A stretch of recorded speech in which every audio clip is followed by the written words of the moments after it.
as long as human beings had been lending things to other human beings, there's always been the question of how likely is that person that I'm lending that thing to going to give it back. So there's always been this question of credit worthiness. Is this person a good credit risk? If I lend them money, they are how likely are they going to be to pay me back?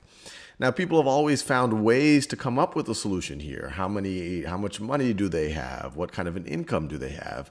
But in 1956, two gentlemen said, "Hey, I think we can apply the ideas of mathematics, of the ideas of statistics, to actually become a little bit more scientific about how creditworthy someone is."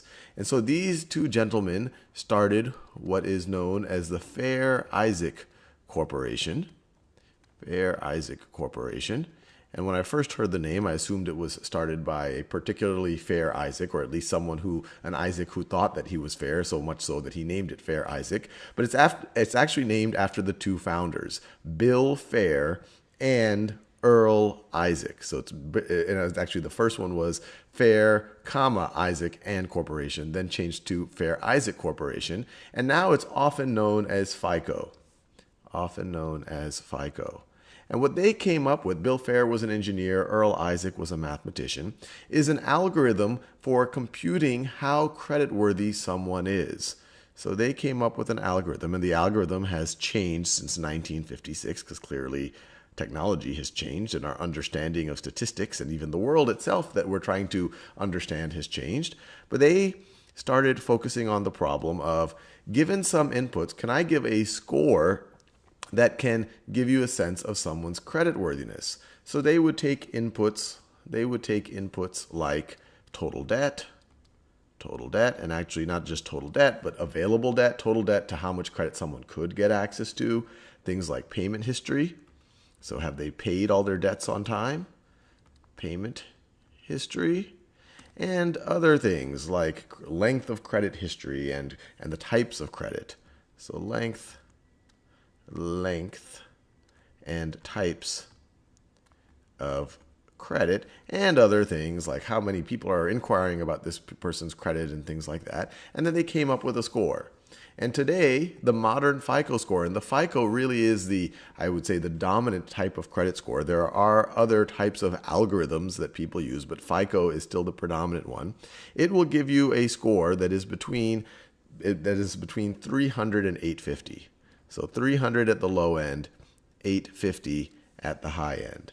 And the general view, and I actually talked to some folks at some banks to get their sense of things, that anything between 780 and 850 is excellent. You have excellent credit. You are amongst the best credit risk. You are viewed to be very likely to pay off whatever loan you're about to get. Anything between 720 and 780 is considered still above average. It's still considered very good. And anything between 650, I want to do that in a different color. Anything between 650 and 720 is considered kind of middle or average or just okay. And anything less than 650 is not so good, often referred to as subprime. Prime would be an excellent credit risk or a good credit risk or an okay credit risk. Subprime means, okay, this person's a little bit riskier to lend money to. So this is not so good. Now, the question is, who actually collects all of this information in order to apply the FICO algorithm? And this is where credit bureaus come into the picture. So FICO it's a large multi-billion-dollar company now that does many, many, many things, but it's most famous for devising the FICO algorithm. But the way that the credit scores tend to be calculated is by the credit bureaus. So the credit bureaus are the folks that will actually collect the data, your total debt, payment history, and other things, apply the FICO algorithm, and then give you your actual credit score. And the three major credit bureaus are TransUnion, Experian, and Equifax.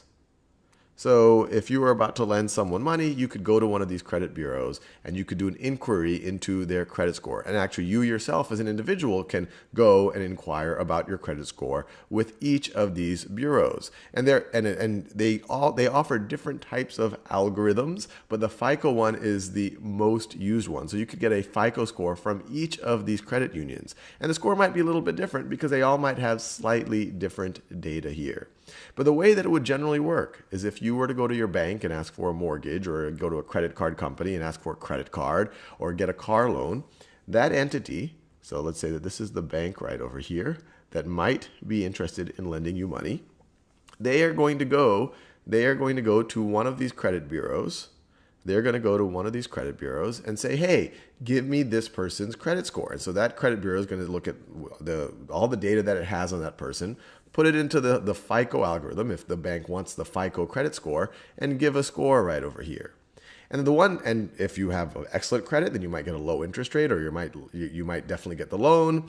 If you have a good credit score, you'll get the loan, but it'll be a slightly higher interest rate. But if you have really bad credit, you're probably not going to get the loan at all. Now, the last question you're probably asking is, well, how do these credit bureaus get the information? How do they know how much total debt I have, and my payment history, and the lengths and types of credit that I have, and the number of inquiries that come in? Well, in exchange for lenders being allowed to make these inquiries and pay the credit bureaus to get the information, they also agree to share this information. So later on, or let's say this bank does give you the loan, they will tell the credit bureaus. They agree to tell the credit bureaus that they gave you that loan. And they will also tell the credit bureau about your payment history. If you pay them all on time, the credit bureaus will know about that, and they'll be able to input into your FICO score. But if you don't pay it on time, they will also know about that, and that will affect your FICO score.